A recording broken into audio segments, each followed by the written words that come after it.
the thing that you can now do? I have no knowledge. Like I said, we're live. What's up? What's up? Oh, you froze on me. There's Grant McIntosh in the house. Still trying. Uh-oh. Oh, there's Stanley. He's back. There I am. Trying to get. Here we are. I'm going to mute this. Wait a minute. All right. I think we're good, man.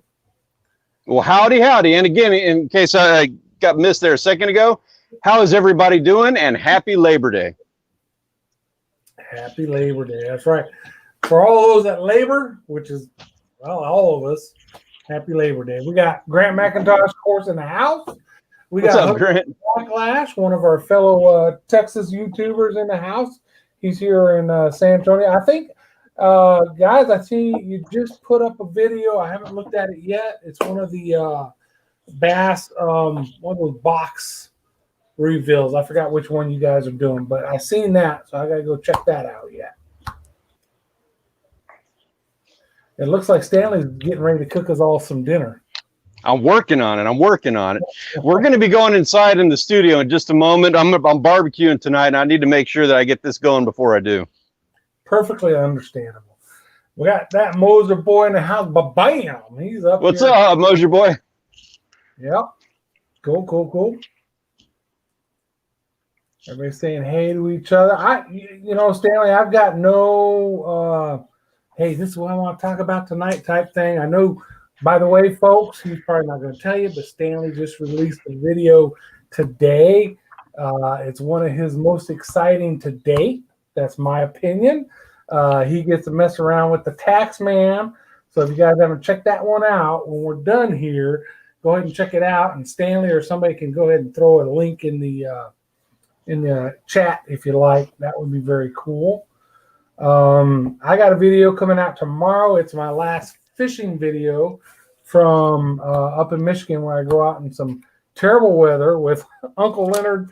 You know, he took the day off to go fishing with me. We probably shouldn't have been out there, but we were. And we also got to check out what looked like a boat fire. So if you want to see that stuff, that thing's posted tomorrow, somewhere around 10 a.m. Central Time. That video will be out. Say hi. What else is going on? I can hear her in the background. Oh, yeah. Here she is. She wants to say hi. How you doing? Kids, come back. Gosh, I'm sorry. She's working. I got the headphone stuff on, so she can't hear anybody. She's working on the vegetables and everything while I'm doing meat out here. And so is Savvy. And Savvy wants to say hi to everybody also. Where's Savvy? She's been creeping around me right here. Hi, Savvy. How you doing? Hey, she's going fast. Oh, tell me about it. I was just talking to her grandfather about that 30 minutes ago. We were talking about, I don't know who dropped the ball. She was never supposed to get over 4 years old. I was totally happy at that level right there. Didn't need to go any farther than that. Yep, absolutely. I understand that feeling. Trust me, I've been there. Mm-hmm. All right. What else we got in here? We got still the same cast of characters so far. Moser Boy dropped a link for us. I think that should be Stanley's video. So you folks want to throw that in your watch later or whatever you do, so you can watch that one. Again, that is a very good video. I was like, I tell you what, I really appreciate that, because it feels like that was the best video I've ever filmed. I mean, that's how it felt from the get-go. Even though, we kind of played with some things on that. For example, what you don't see in the video, and you'll see it now, if you watch it now, you're going to see this now that I say it. That shark was the third fish that I caught that day. And let me explain to you how my day went. You know, we had been out fishing. We went offshore the day before. That video is coming up next week. You'll see that one. We worked our butts off. We caught a lot of fish, did our whole thing. And then we got a call, hey, let's go super offshore and let's go for some amberjacks and really, wear yourselves out. We're like, all right, fine. We're at home, 10 o'clock at night, filleting fish. And we're like, We got to get to bed. We're another early trip. Wake up at like 4 o'clock in the morning. We do this one. So this was the second trip of a doubleheader. Yeah, we had talked about this behind the scenes. You were aware that we had that heinous weekend. This was the second trip of that heinous weekend we had. So we get out there and we do our thing. And the very first thing that I do is we get to that oil rig. We need bait. So I drop down a jig, and I'm jigging for amberjack or blue runners or something for bait. And I hook into that Jack Crevalle. That Jack Crevalle, I don't talk about it in the video. That was actually an elite angler fish. That's going to go towards my elite angler. Oh, that thing was, it was a beast. And I got it on a bait rod. So that thing, right off the bat, you know, after having done a previous day fishing all day, right off the bat, the first thing I do is I hook into this fish that just kicks my butt. Just first thing.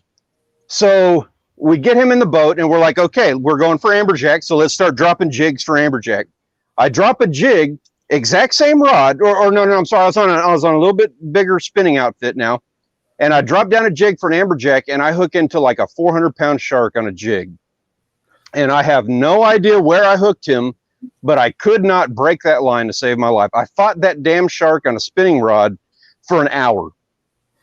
Yeah, there's some footage of that, but you don't see, like, I turned the camera off and I'm just like, dude, I'm done with this. He ended up breaking the rod of me horsing on this guy, $175 trevally that I owe my dad now.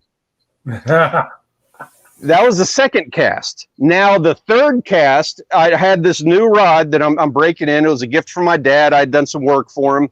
And as a thank you, he gave me this outfit. I saved him some money on a deal. That was a nice looking setup.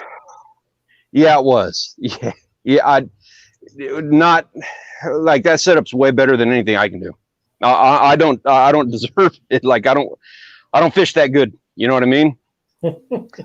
Third cast, my dad's like, let's break in this rod. Let's do this. And I drop down and immediately, I mean like 15 seconds, I hook into that big shark and I fought that guy for an hour. My first 3 casts of that trip, I did that Jack Crevalle, that big shark on a spinning outfit, and then this big shark on this other guy. Dude, by 9 o'clock in the morning, I was spent. I was done. I couldn't fish like the rest of the day. You don't see me catching hardly anything because I'm not fishing. I can't do it. My muscles aren't there. I was done. That was a big jack. Now, the busted rod, you talk about it in the video, and at one point the camera spans across and you see rods and rod holders, and you can see a broken rod there. I want to see, you didn't get the action shot of that rod getting broken, or is that for the next video? No, I wish I did, but I'd fought that shark for over an hour, and I had probably 20 minutes of footage on that shark alone. So I was cutting the camera off. Yeah. You know, I couldn't have an hour's worth of footage, and I didn't get it on camera. And honestly, I'm hurt. My feelings are hurt that I did that to that rod because I was tired already. I was high sticking him. I shouldn't have been doing that. I was not fighting him with good, you know, the way you're supposed to do it. Yeah. So I broke that rod being an idiot is what happened. I was embarrassed about it. And even if I had it on camera, I wouldn't have wanted to have it in the video. No, but that was it in the rod holder. You got that right. It would have been gold. Yeah, I seen it in the rod holder. Yeah. I'm going to hang that thing on the wall. You'll see it behind the live stream setup. I left it at my dad's. I'm going to pick it up. And not because it's not a bragging thing. It's not like a, wow, this is a cool thing. It's going to be a, I owe you a rod thing. Yeah. And I was sitting up there with part of it hanging kind of below it. With an IOU on a napkin. Yeah. There you go. Perfect. Yeah, perfect. See, Grant wants in on some of that action. Grant needs to come down to South Texas. That's basically I agree. What needs to happen. I can put him totally on agree. Coffee and some whatever catfish around here, and then he can come down to that coast and you get him on those big fish. Even if it's just off the beach, that's one thing about fishing pins is you might go there 5 times in a row and catch whiting and whatever, but that 5th time you catch a shark, you catch a giant bull red, you catch a whatever. I mean, it's just, you never know. There's big fish there.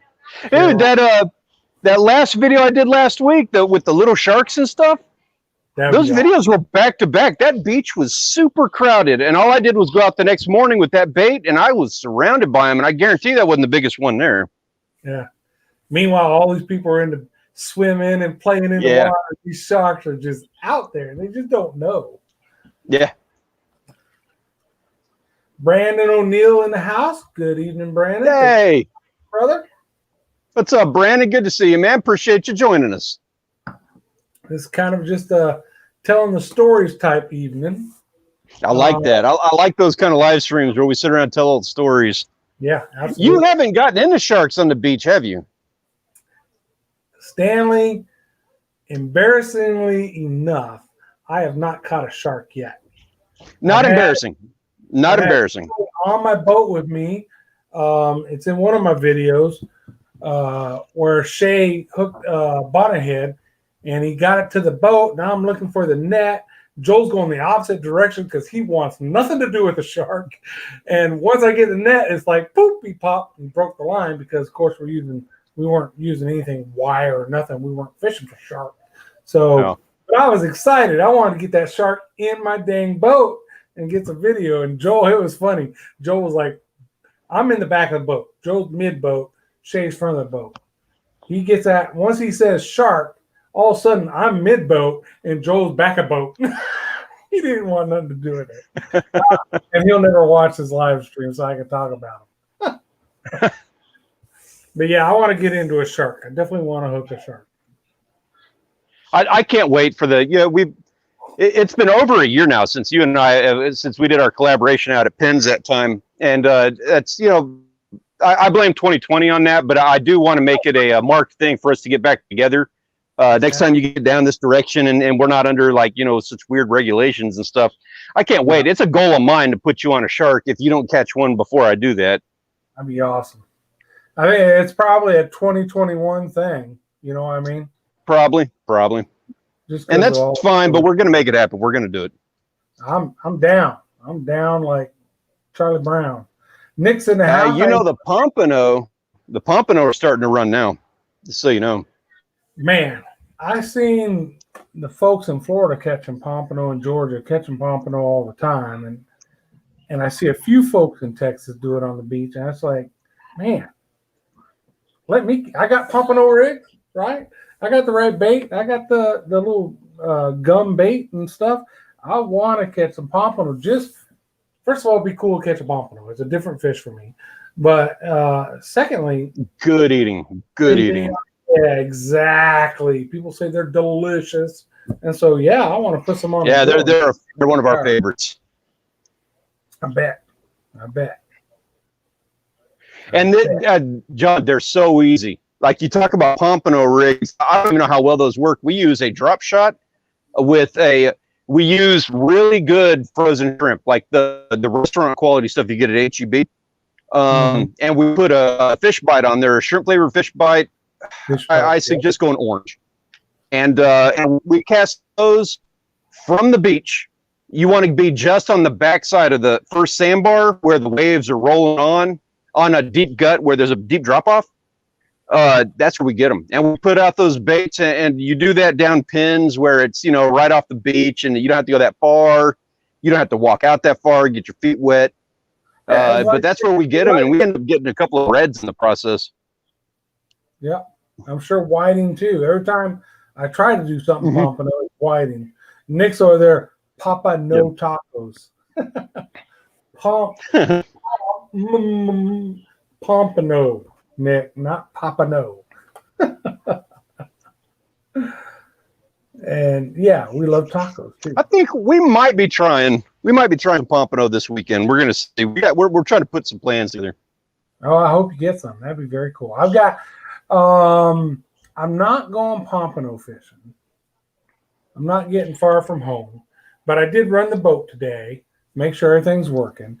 And I think I'm going to a local little power plant lake here just south of town, Calaveras. And I get there butt crack of dawn. They open, I think at 6. I'll be at the gate at 6. I'll get out there, and if you look at some of my oldest videos, they're fishing for catfish, right? In those lakes, those power plant lakes. And I'm an old school drift fish for catfish and see what I can do. I haven't done it on those lakes in years. I mean, years. But you know what? It just appeals to me. Sometimes, I don't know about the rest of you guys, but I like, hey, Ash, good to see you here, brother.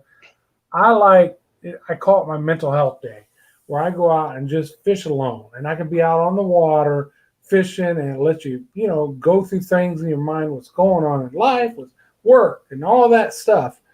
And it's kind of a break. So that's what I'm doing. I'm doing a loner, unless something happens and somebody goes with me. But right now it's Friday. I'm going fishing alone. Now, the one thing, I don't know if you guys, let me know what you think. I'm thinking of doing a live stream while I'm out there. If, I got proper connection and all that with the phone, I'll do a live stream off the phone while I'm fishing. I haven't done one of those yet. I've been interested in doing it. See a lot, our buddy Darren up there and doing it while he's ice fishing, and Grant doing it while he's duck hunting. So I'm like, why not set the phone up in the holder? I got it all set up already. Do a live stream at the same time I'm shooting a regular video by myself. I can spend more time talking to people, I think, and go for some catfish, and we'll see what the hell happens. Grant says, do it. I agree. One of the things that kind of got me into doing this whole thing in the first place was watching Thresher Fishing doing that. I was enthralled, Yeah. So anytime I see anybody, of course, who was it? No Limit TV used to do some pretty good ones too. I miss that. I'd like to see more of that. I agree. Yeah, I didn't even mention Thresher, but yeah. And you worry about. Well, we're down around here, you know. Am I breaking up? Yeah, it's probably because you're going in and out with the grill and stuff.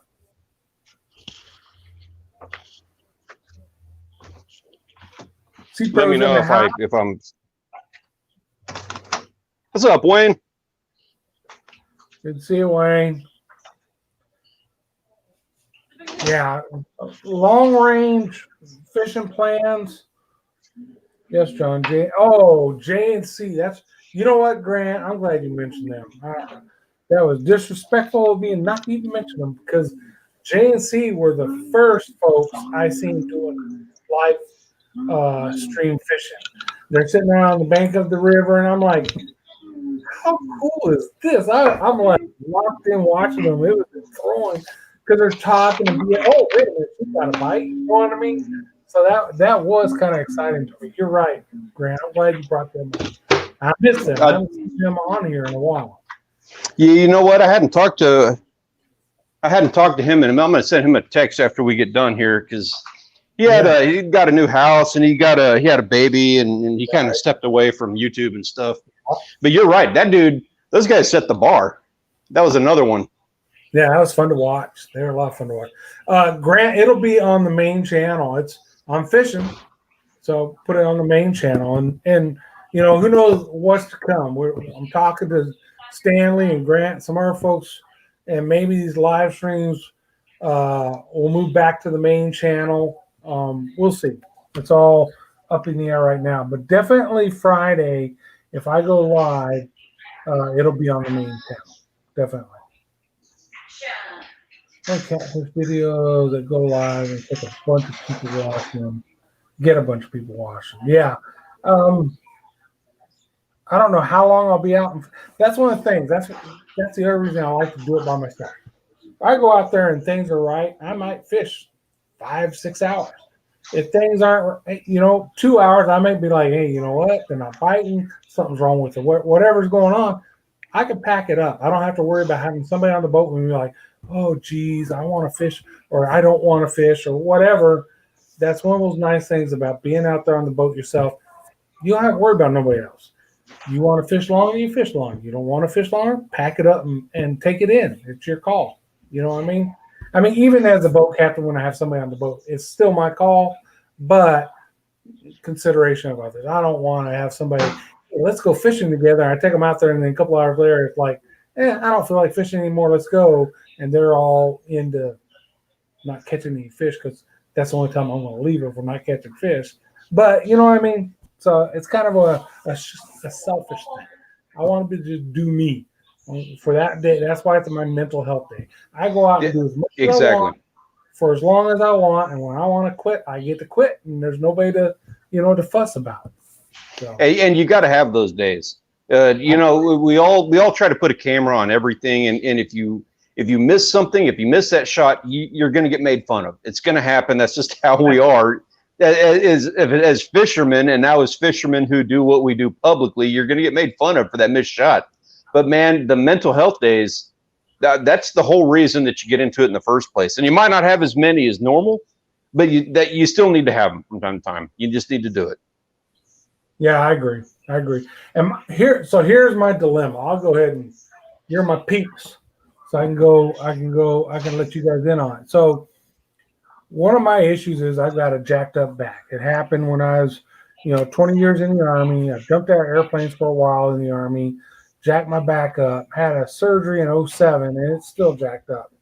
And so every once in a while, if I do something stupid, that mug will go left on me and I'm incapacitated. And I think the last time I went on the boat alone was Calaveras Lake, where I'm going Friday, and it was in probably 2016. And I'm drift fishing for cats, just 4 rods out, chilling. And I bent down to grab a rod that got a bite, and I moved just the wrong way, and back went out. And now I'm out on the lake, on the boat, and I'm pretty much crippled. So the pain involved is what sucks. So I get all 4 rods in, get the boat running. I get to the ramp, tie the boat off. I even backed the truck in, which just getting to the truck was a challenge. And then there were some folks, I'm trying to pull the boat up on the trailer, and then I realized I got to climb over the front of the boat, onto the trailer, onto the truck bed, jump off the truck bed to get it in the truck and pull. And I realized I couldn't do it, so I'm hollering at some folks that are on the bank fishing nearby, and they're like, hey, can you guys help me? Yeah, we'll help you out because fishermen are cool. Jump in my truck for me and drive me out, and then I get everything locked up, and I jump in the truck and drive myself home, so it kind of scared me because that's the first time I've had, back's gone out many times in the last 20 years, 30 years. But that was the first time where it left me somewhere I was kind of alone and there was nobody else to help me out. And so it kind of scared me. And so that's one of my reasons or excuses that I haven't really done a boat fishing trip by myself. Friday is going to be the first one probably in 4 or 5 years, really. Oh, I got to tell you, first and foremost, anything like that ever happens, you're a little over an hour away from me, especially at Calaveras. Anything like that happens, I assume you still got my number, and if you don't get it, I do. Send me a message. I will come up there. I will drive an hour to come and get you and help you out in a situation like that. You got friends that help you out there. And you know what? I've got a lot of folks even here in San Antonio that do the same thing. So I know I'm not going to go out there and jack my back up and die or something. That's just not going to happen. Just keep that cell phone. You keep that cell phone handy more than anything. That thing's better than an e-perb these days. Yeah, and especially on a small lake like Calaveras. I've been towed in at least twice on that lake where something went wrong with the boat, and one of my buddies was already on the lake fishing. It's like, hey, Marcus, my shit ain't working. Can you come tow me in? And sure enough, here comes Marcus, tow me in. So it's not a big deal. If I was at the coast and I was like, hey, I'm running out by myself to the rigs, no. That's where it'd be more stiff. We've been in that situation several times. We've been towed back a couple of times, and I'm going to say over half a dozen times we've been towed back over the last 30 years. Not just us in our boat, but like my grandfather got towed back my grandfather was actually pretty notorious for getting towed back when I was like 10 years old. We'll save those stories for later, but that happened several times. I've been towed back 2 or 3 times in various boats. And I'll say offshore, it sounds scarier because it's a bigger, water mass and stuff. But we actually stick to shipping lanes when we're traveling, and that has helped us out. Half of the times that we got towed back as a result of being in shipping lanes. That makes sense. I think if you're going off coast a lot, Sea Tow or one of those programs is probably worth the money you spend. We got Grant, sea tow now, and yes. smart, very smart. Grant, thank you for hanging with us. Hopefully, you help your friend out, whatever he needs. Appreciate it. Hooked up and backlash, yeah, same. Gentlemen, it's been a pleasure. Thank you. I've towed others in. Yep. It's never been a deal. I remember the first time I towed somebody in, we were night fishing on that same lake, Calaveras. He had a deck boat, real nice boat, dual batteries, brand new to him. He didn't know how to operate. It was dead, apparently. We tried to jump it, it didn't work, so we towed him in. And if we got back to the docks, the first thing he's telling me, I ain't got no cash. I'm like, dude, you don't need no cash. Well, you're good. Just, help the next guy or girl. You know what's funny about that? This is my experience because I've been on both sides of it too. I've towed people in and I've been towed in. I've been towed in more times than I've towed other people in. And the times where I towed people in, I was pissed. I was mad. They screwed up my day. They screwed up our fishing. Those guys are idiots. They don't deserve a boat. But when I got towed in, it was the result of some circumstance that I had no control over. Yeah. You're Joel Willis. Joel is so funny. Joel is, God bless him. He loves the fish, which is an understatement. But when we're out there, one, he doesn't want you messing with his fishing, much less someone on another boat. When he was out there that night with me, and when those folks started honking their horn and trying to wave us down, he was like, just don't look over there. Ignore him. He didn't want them to screw up his fishing trip. He's sitting there fishing with his hand like this. Exactly. So, but you know what? It's karma. What comes around goes around. Yeah. Help out. And you know what? Legally, you're required to help other boaters on the water if they're in trouble. So that video I got coming out tomorrow, it's kind of a situation where we're looking out over, the water was bad. We were trying to get in. We're almost to the river. We see all this black smoke, and it could be on land over there somewhere. You can't see the land. This is on the Great Lakes, right? It's huge. But wait, is that a boat? Can you see a boat right there? Yep, that's a boat. Oh, that black smoke is coming off of that boat. That ain't good. And so we stop, give it a minute, and then Leonard, my Uncle Leonard, Audrey's uncle, turns the boat and starts heading towards that boat. And we're like, okay, we got rope, we got stuff to throw, and and you all can watch the video tomorrow and see what happens. But yeah, you can't leave people out. That's just not right. Well, not to mention, I mean, it doesn't. I don't even think there needs to be a law on it. I mean, it's shouldn't be. For anybody who's spent any time on the water at all, you've got stuck at some point. If you haven't, then you haven't spent enough time on the water. It's going to happen. Yep. Be a good Samaritan, man. Get your points while you can, because at some point you're going to need them. Yep, comes around, goes around. Karma, you're right. Mm-hmm. Looked up backlash. I've never really had luck at the lakes here in San Antonio, man. Here's what I'll tell you, and I don't even know. I know you well, and I watch your videos, of course, you and your buddy. But you're trying to catch bass. If you're going to Calaveras or Brawnig, you need to focus on catfish or redfish. These are two power plant lakes that they stock redfish in, and the redfish grow huge, but they don't spawn. They can't spawn in fresh water. So Texas Parks and Wildlife just has a system where they keep stocking them so people can catch them there, which is awesome. But those two lakes, they used to be, especially Calaveras, used to be in the 70s, was one of the top bass lakes in the state of Texas. But then they started introducing all these different kinds of saltwater fish to see. Hell, Brawnig Lake, they had tarpon. They put tarpon in that lake. Whoa, I didn't know that. Yeah, if you go back and look at the stocking history of those two lakes, Brawnig and Calaveras, it's amazing all the different fish. Some type of trout, not speckled trout, but some type of sea trout that was huge apparently. So of course the native fish, the crappie and the bass suffered. People still catch bass in those lakes. It's a lot of work, and for some reason they're, I don't want to say deformed, but they're real short, but they're huge like this, like they're a football, right? I don't know what caused that, but do they have chain pickerel in those lakes? No, they do not. They do Okay. not. One fish they did not stock in there. Well, I'd have been curious if there was chain pickerel, if the redfish or tarpon or whatever weird stuff they're throwing in there would have an effect on that guy. I'd think they'd be the biggest competitor. I don't know. I don't know. Yeah. That's interesting to see. I just don't know how to fish for the reds or cats there. Hey, you know what? We need to go out and fish together then. Because I'm not a big red fisherman in those lakes, so I can't get you on the reds in that lake, but I can show you how to go after the cats, right?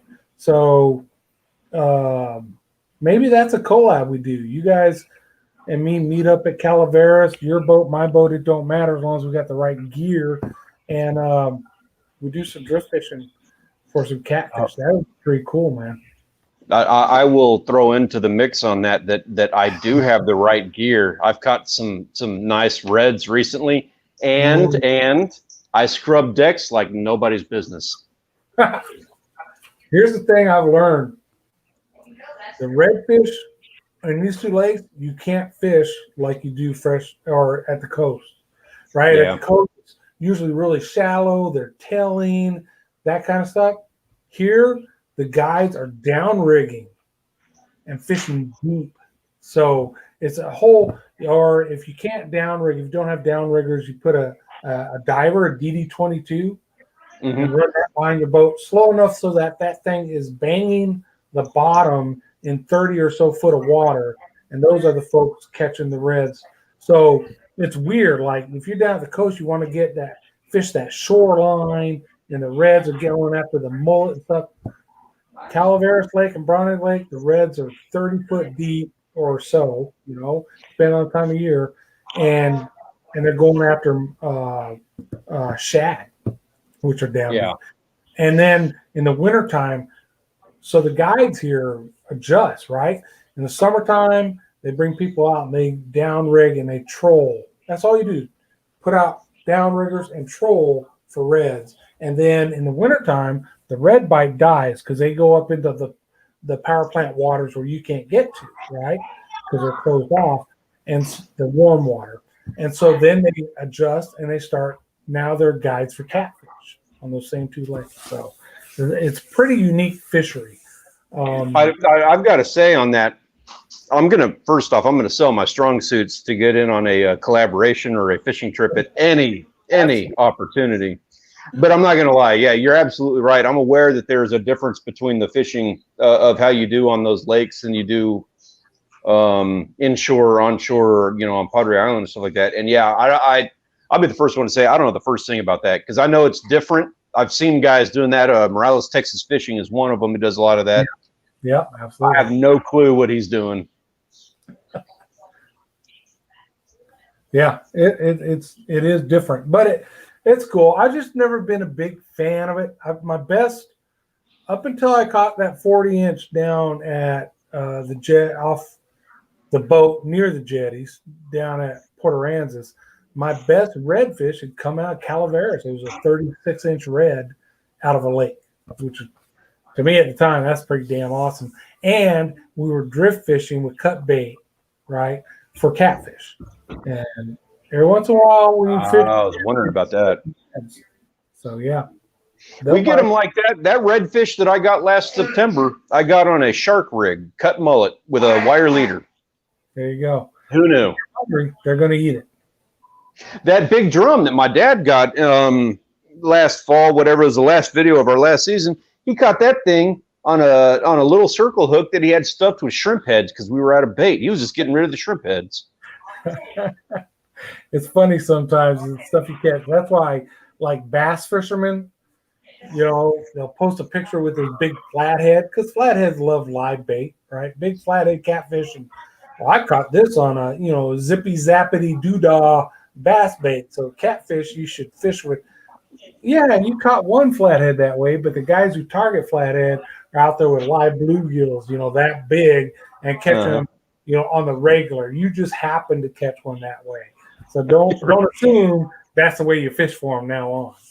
That's like we on that last trip we went on, we foul hooked a blackfin in the back fin and had to drag him in backwards on a troll.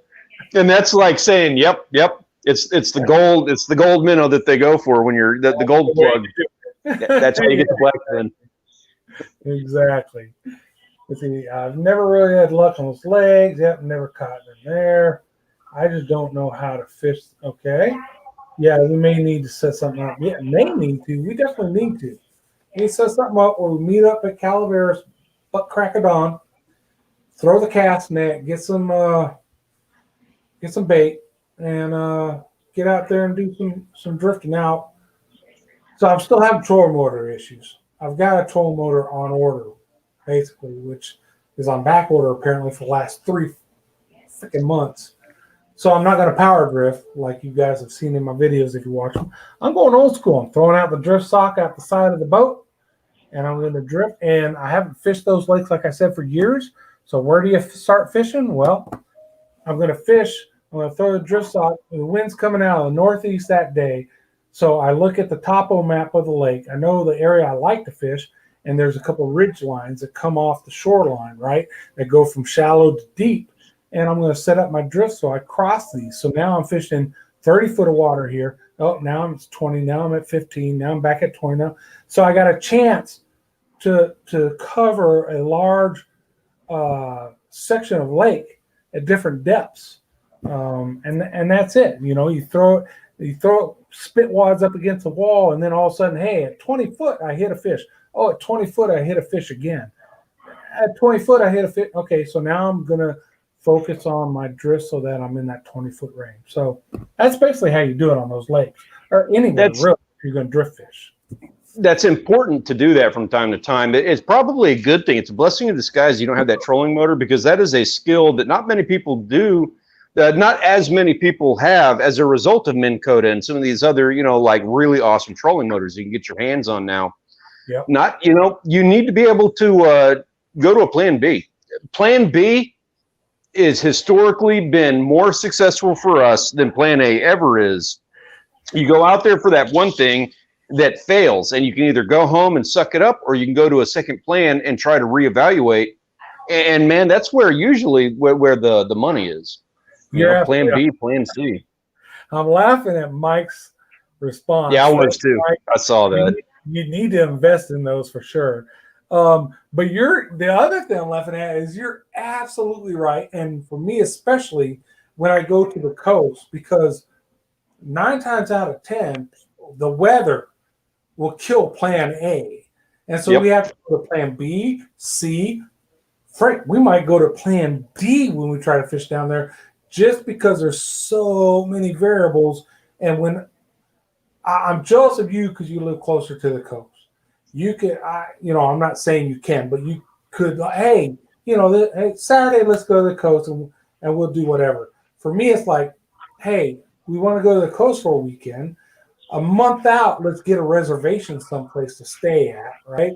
And then plan everything. And then all of a sudden, 2 days before our weekend we plan for, it's like, whatever, the wind, the rain, hurricane, whatever. It works that way every time. And so then it's like, okay, so we can't fish these areas. Maybe we'll try these areas. There's times where it's like, well, we brought the boat, but we can't freaking put the boat in because the weather's too bad. We got to go fish some areas so we get on Google Maps or whatever and start looking at areas we can get to that might be protected from the wind, but just so that we can fish those times. So, Mike is saying that this is a lack of planning on plan A, and I totally disagree with that, because plan A is you're looking for that perfect weather window, clear water, it's flat, and you're finally getting out there, and you're going either offshore to that specific rig to fish for that specific thing, or you're going to the beach and doing the same thing. And that's last weekend, the first trip, the one we were talking about earlier, the first trip that we went on, we went up to Sammy Dam.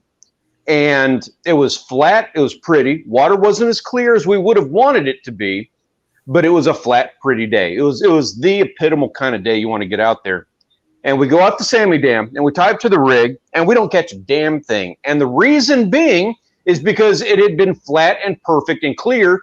We were like the 80th person to pull up to those set of rigs and go fishing. There wasn't any fish left.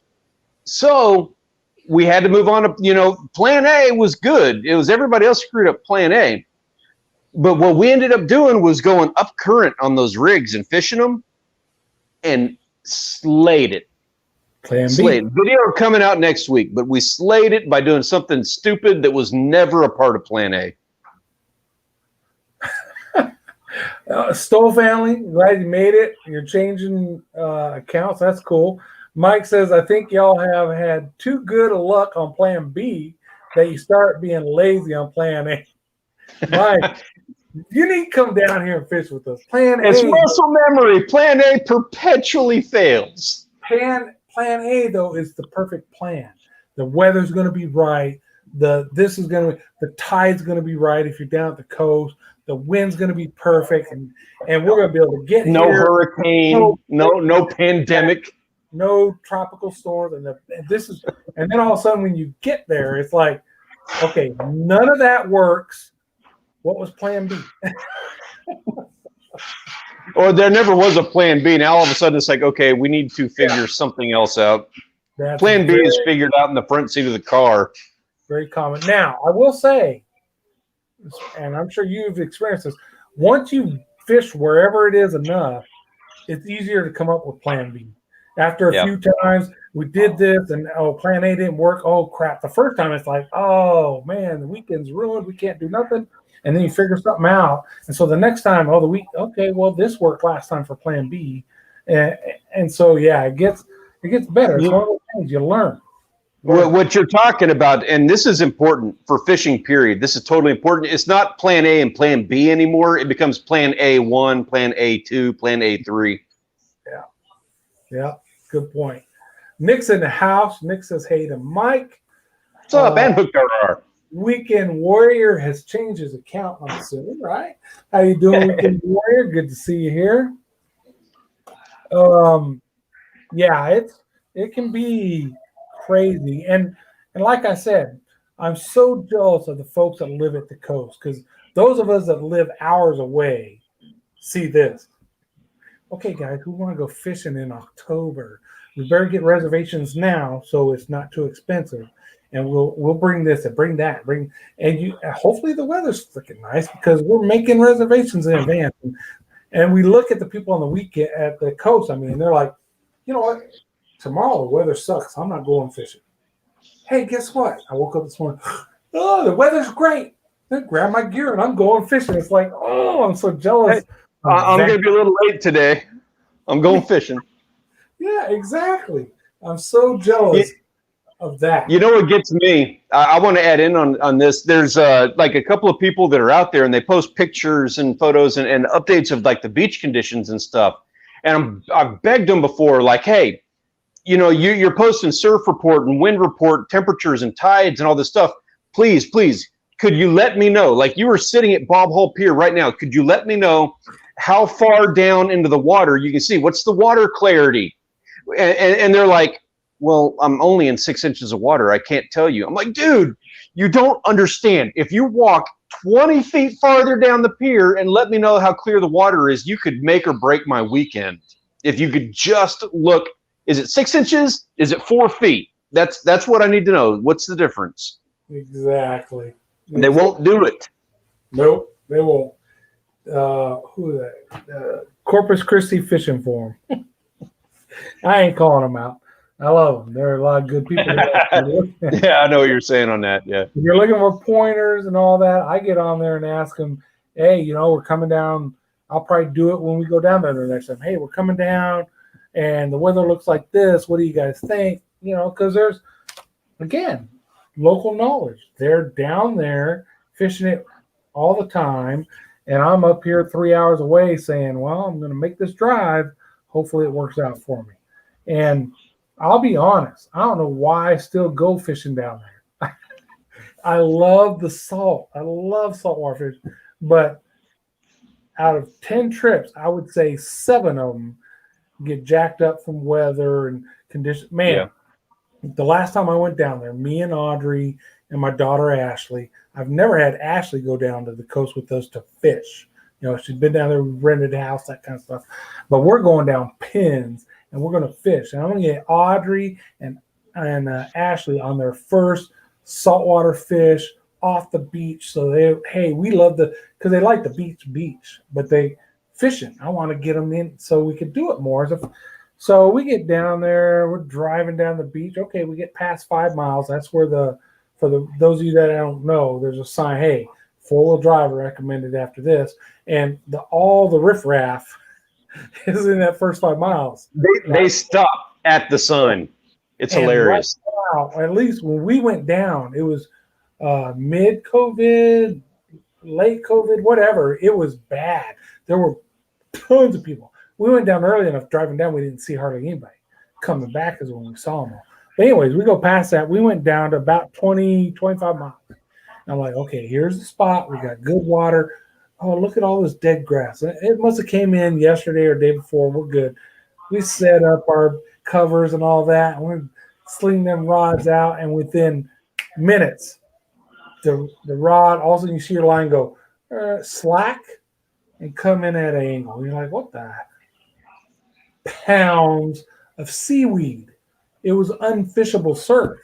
And so here we drove all the way down here. I had one day to take them on the beach and get them hooked on beach fishing, because the other day we got to do other stuff because we're at the coast and they want to do other stuff besides fish. And the grass, the seaweed in the surf was so bad that I would wade out. I'm throwing lures. Check it. And by the time I get my lure in, it's covered in grass. I'm like, it's unfishable. And then when we finally, we got on the beach about 7:30. We got out. We left there around 11:30ish, and driving out. Now I'm paying attention. There's nobody fishing. There is grass all over the beach, and everybody's just out there playing because they know they can't fish. And but that's how it is when you travel from up here. You don't know what it's going to be like. I even got on again, Corpus Christi fish. Oh man, the weather looks good for your trip. You know, when I told them I'm going down, you should have some good surf fishing while you're there. Okay, awesome. But they can't predict when that freaking seaweed's going to come in. There's no good full prediction system. You can look at the surf report. You can look at the fishing report guys. Nick Meyer on YouTube does a good job. The South Texas fishing report. Yeah. But even if you put all of them together, you're not going to get a full idea of what it's going to be like out there. There's always going to be that element, that variable that just nobody reports on.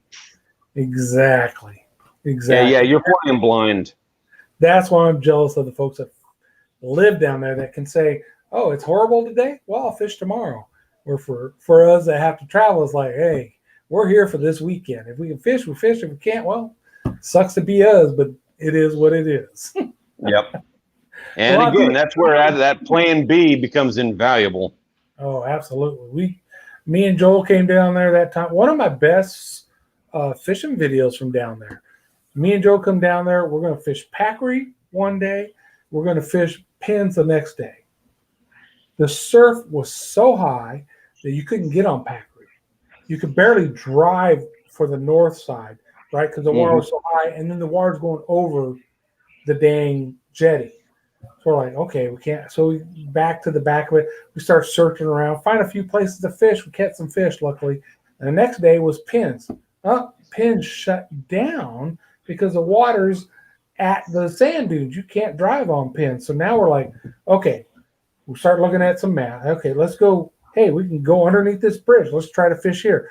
Joel catches some flounder. We go somewhere else. Joel catches a nice trout. And all of a sudden, we turn that into a catch and cook shore fishing in Corpus Christi. And like I said, it's one of my best viewed videos from down there. And it was all backup plan. None of it went the way we intended it to go.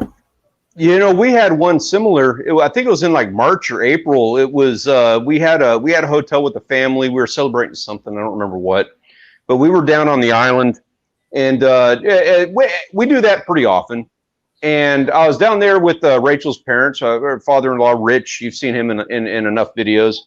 And what we typically do is we wake up well before anybody else. Saturday morning before we can get chewed out. We hop in the truck and go get bait, do our thing.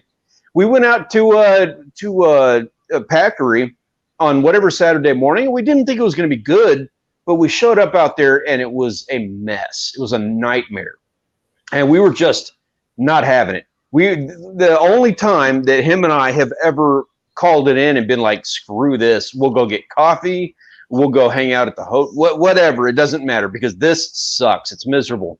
So we went to the place where I normally throw a net to get bait, and the conditions over there were kind of cool. Like you could just tell there's something different going on. It was calm, it was easy. So we're like, you know what, we're over here. We've got an hour or two before we got to get breakfast for the girls. Let's just throw some lures. Let's throw some baits. And we discovered a fishing spot. And we have pulled a lot of that. That was just earlier this spring. We pulled some good fish out of there now.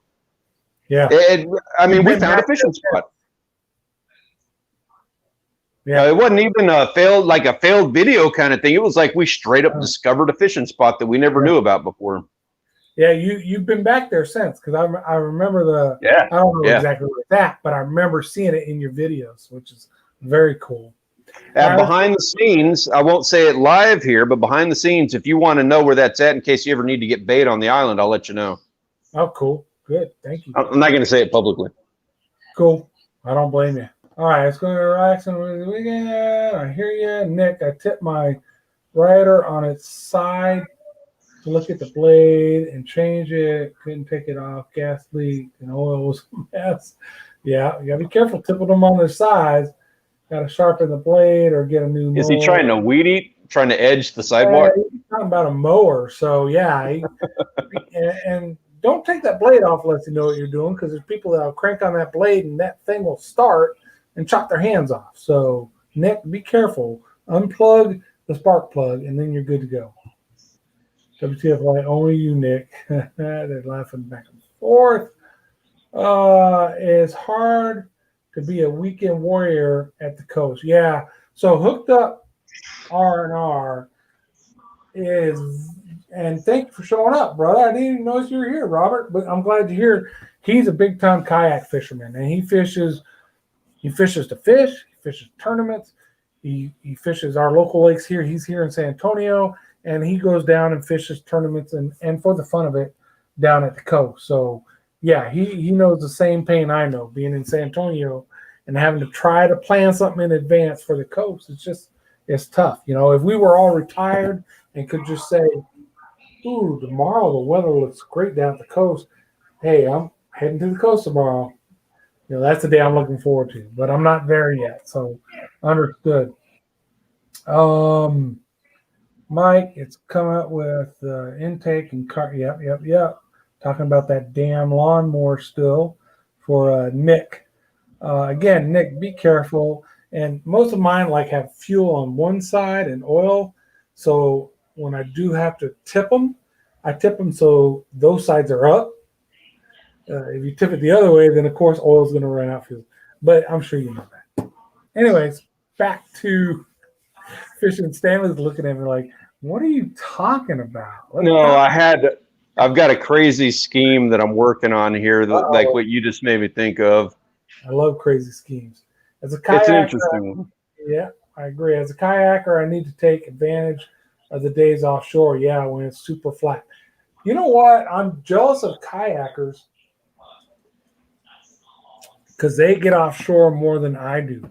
Why is it that a kayaker can go down to the coast to a beach somewhere, look out there and see one of those close-in gas rigs and be like, yeah, I'm going to paddle or whatever to that thing and fish. And me, I go down there with a 18-foot boat, and I'm like, I ain't going outside those jetties because that water is crazy. I mean, I understand, yeah, a kayaker might flip, and if they don't, he's smart enough to know, Robert is, but if they don't have their shit attached to their kayak, they might lose some shit, but then they flip it over, get in, and paddle their ass home. Where my 18-foot Mako, if I flip that bad boy, it's a little bit more of a bad day. That's it. Game over. Yeah. So I guess that's what it is, but I'm jealous of them because I'll be sitting here at home like, oh, man, I sure wish I could fish offshore. And here's one of these guys in a kayak, Robert, paddling their little butts out there and catching king mackerel and whatever. I'm like, oh, dang man. All right, go ahead, Stan.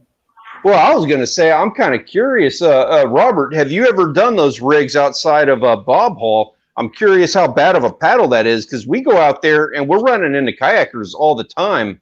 And I wouldn't do that. Like, I'm a pretty ballsy dude. I've done some things that I almost didn't have an opportunity to regret. I will emphasize this. We went down there when we did our collab and when we met on the beach, right? So, all right, I'm going to tell on you a little bit. I got down there and I fished for a couple of hours before Stanley finally showed up. Of course, I'm by myself. He's got family in tow. So it took him a while to get there. The conditions got worse before he got there. But it was still somewhat fishable. Stanley takes a rod. Okay, so I walk out into that first gut and it's getting up there. And I just sling out and I'm catching whiting. I caught a God damn it. Anyways, I caught a bait fish. And Stanley, I texted him, he said, keep it. And so small stingray. And so Stanley comes, cuts that thing up, puts it on a hook, and takes his rod and swims out to the third sandbar with his rod in his hand. First of all, I'm not swimming out there with nothing in my hands. He swims out of his third sandbar to cast this thing out into the deep. And the thing that cracked me up is I'm back on shore and I'm fishing, watching my rods. I'm chilling, right? Because I'm on the beach. And Rachel is over here and they're doing their thing and they're fishing. They're not paying attention to his ass way the hell to me. Way the hell out there. And he's bobbing up and down and looking around like, yeah. He disappeared. And I'm thinking, what do I do? Well, I can't swim out there. So he's screwed. I'm not going to be able to save his ass. But Rachel's like, it's no big deal. You know, and then all of a sudden I see him coming back. She has a really good life insurance policy on me. That's why. Yeah. Because I'm like, there's no way. Second bar maybe, but to the third bar and then casting out with the pull. That's when I was like, you know what? Stanley is either crazy or he's really hooah. And so I'm kind of 50-50 on that one. I agree. It probably is. But that was awesome. I was like, I've never seen anybody do that. I mean, we talked about people kayaking their baits out from the shore and they go out and here's Stanley just got a rod in his mouth and swimming out there. I'm like, this dude. You should see the teeth marks in that forward grip on every single one of my rods. I could imagine. That was not me. Yeah, but this is a riding motor, John. Well, yeah. Hey, Mike, riding motors, they got oil and gas from one side or the other. I don't know, but I'm just saying, be careful. Don't hurt yourself. Closest rig near Bob Hall is 2 miles. Next one is 6 miles. Yep. All right, he's got to go. Thank you for coming. You did not answer, though, if you've been out to them. Wait, there's another one. That 2 mile one, those rigs are all clustered together. There's like 4 of them all clustered. Samey damn. Yeah. I've been a big pier bank fisherman. Being a kayak is such a rush offshore, inshore, lake, rivers. I bet. And appreciate you coming by, man. We've talked before, right? He offered to get me out. There was a time period not too long ago where I contemplated kayak, pedal type kayak and all that.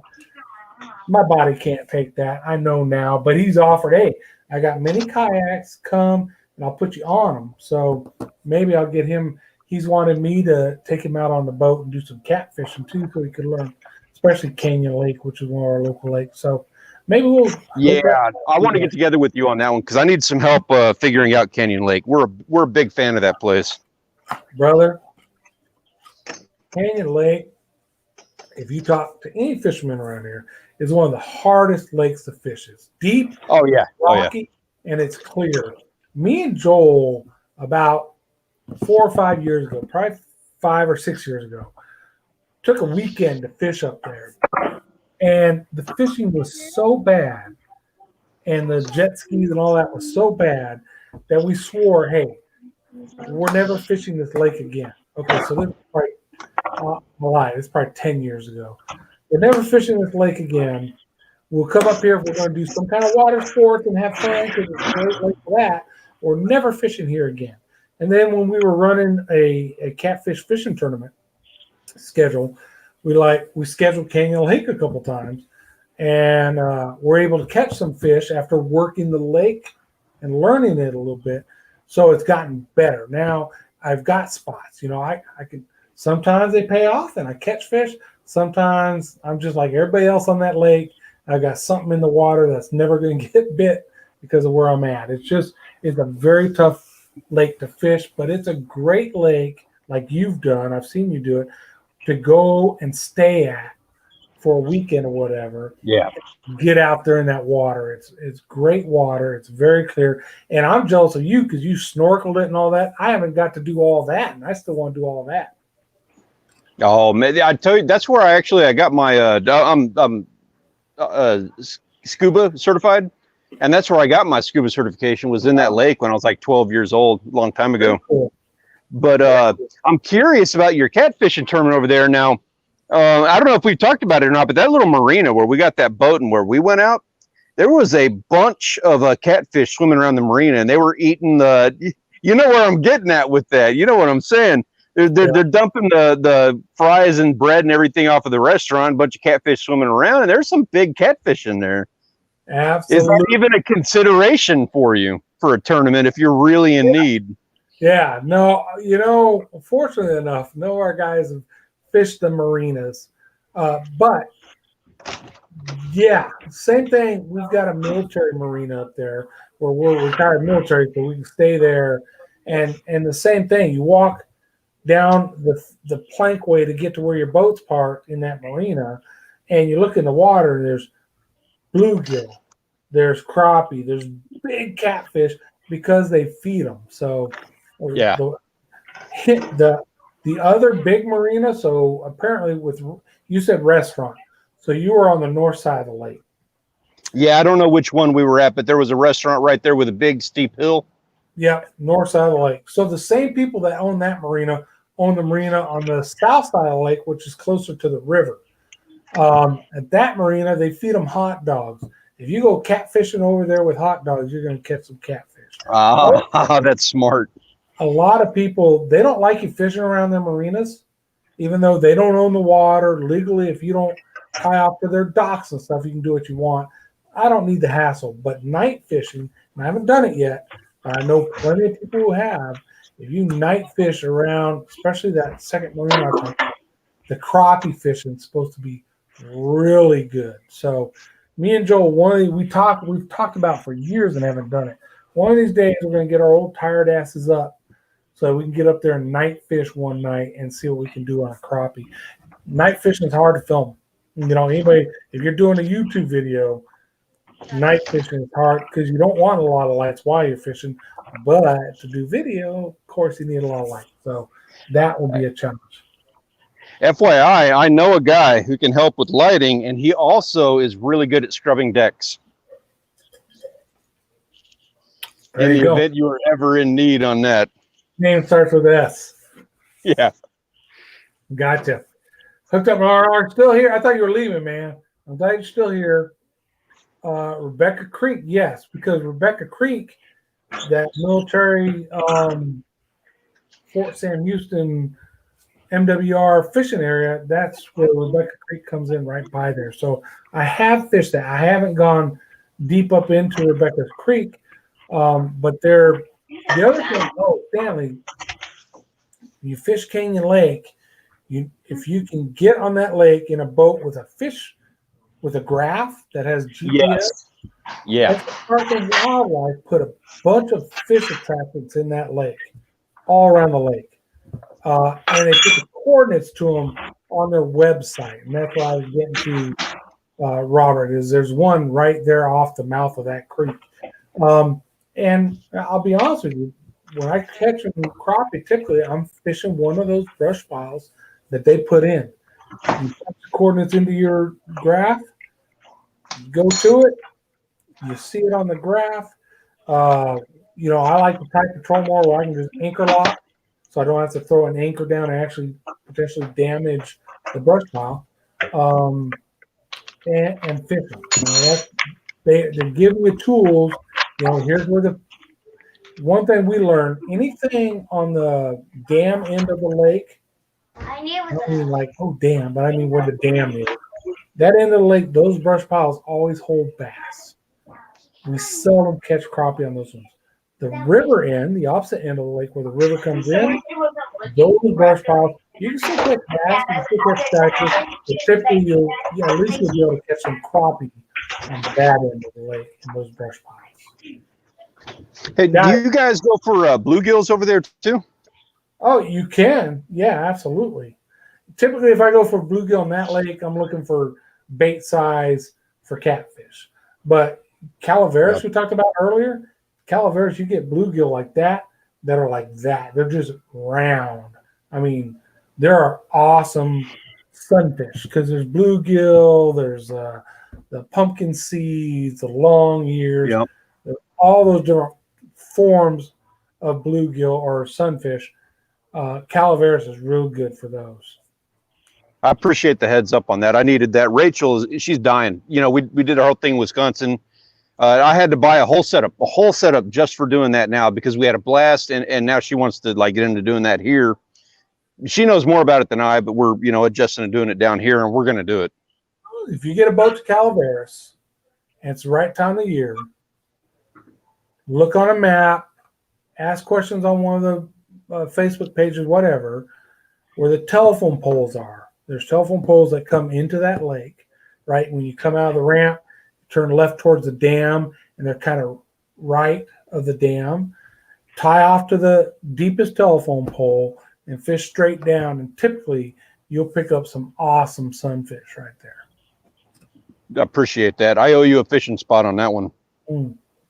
That's a freebie. I haven't fished it in years, but it's always been good. Let's catch up on chat because it's time to get the heck out of here. We got to go. Mike, it's so weird to see that fish people in different parts of the country think is good. Yeah, crappie seem to be on it. Yeah, crappie, for me, crappie is one of the top 2 eating freshwater fish, Mike. Me, the other one is walleye, which is one step above crappie. And then bluegill, actually, or yellow perch. Yellow perch, oh man, and crappie, they're all right there. It's like a bunch of really good eating fish at the top. Hooked Up says crappie definitely is on my list. Yep. Mike says we keep them up in North Dakota too, but I don't know too many people that target them. Wow, that's crazy. Hooked Up says I want to catch some bluegill, but only out of the clear lakes. Yeah, I feel like they'll taste better. I agree. So, Robert, Canyon Lake, find those brush piles that are listed on the website. I know you got a graph on your kayaks. Punch them in, and any of them, even the ones towards the dam that hold bass, will hold bluegill. So, small hook, small bait. Mike, bluegill tastes the same to me as crappie. I think crappie's an inch above. Robert, yeah, they're fun to target. They are. In my early videos, I was crappie fishing more. Okay. Yeah, I target walleye and giant yellow perch. Well, those, Mike, I'll be honest with you, those are my 2 top. Walleye and yellow perch are like this, and then crappie. And then there's the different bluegill, and a lot of those fish depend on the water you get them out of. A bluegill out of Calaveras probably isn't going to be quite as tasty as a bluegill out of Canyon Lake. And that's personal opinion. All right. Stanley released a video today, guys. He catches a ginormous oof. I'm not going to tell you. Go check that video out. You will enjoy it. I guarantee it. Tomorrow, I've got my last fishing video from up in Michigan where we're trying to find walleye and yellow perch. It don't work out that way, but we still have a good time. And is that boat on fire? What the? Okay, that's all I'm saying. Stanley, what else you got to add? Close out the night. I'm recuperating. If you haven't seen the video, I am recuperating to this day from that fishing trip that we just posted the video on. And after having spent our own time in Wisconsin, I have been waiting with bated breath to see the entirety of your trip up in Michigan. I'm looking forward to seeing everything that you were just talking about. Very cool. Because so far I've been enjoying that series. I appreciate that. And on this channel, which is my live stream for now and vlog channel, I do have some vlog stuff to post about the small town we were in. It was our 35th wedding anniversary. So I went Congratulations on that, man. Thank you, sir. I appreciate it. I went back to where we got married, where we did our celebration. And so there'll be some pictures from the past, and you'll see what it looks like now type stuff. So if you're interested in that kind of vlog stuff, that'll be coming out on this channel probably in a week or so. So other than that, folks, I've got nothing else. I appreciate you guys stopping in, hanging out with us. I enjoy this where we all get to chit chat. I love having Stanley on because it's usually about the time he just released a good video, and he's a lot of fun to BS with. So Stanley, again, thank you, sir, for dropping in. And if there's nothing else, Dude, gentlemen. Pleasure is all mine. I can't thank you enough. It is always a blast being on here with you, and I look forward to the next opportunity that you and I have to get together. And again, I am more than happy to scrub decks. Just saying. Perfect. All right, guys. Y'all have a great Monday night. It was a holiday, so hopefully none of you had to work. And if you did work, didn't work too hard. And now it's time to get ready to get back to work tomorrow, folks. Yeah. Enjoy it, guys.